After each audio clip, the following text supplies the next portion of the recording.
বিসমিল্লাহির রহমানির রহিম। আমার নাম বদিউল আলম চৌধুরী। আমার বয়স এখন ৭৭ বছর।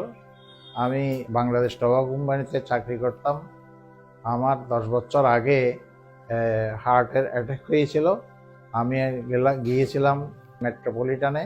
সেইখান থেকে আমি এই যে চিকিৎসা নিয়েছি।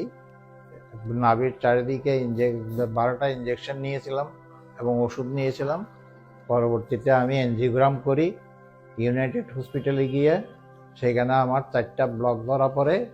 4টা ব্লকের মধ্যে 100% 2টা, একটা 95%, আরেকটা 75% ধরা পড়ে।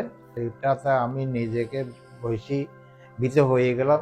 বর্তমানে আমি লিড হার্ট সেন্টারে এসে চিকিৎসা নিতেছি। সেইখানে আমি সুস্থ হয়েছি। সেইখানে আমি এই ইসিপি নিয়ে নিজের শারীরিকভাবে আমি সুস্থতা অনুভব করতেছি।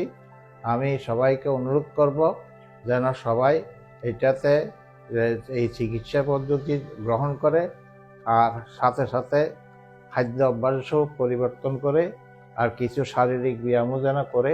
তাহলে ইনশাল্লাহ নিজেরা আপনারা সুস্থ থাকতে পারবেন বলে আমি আশা করি।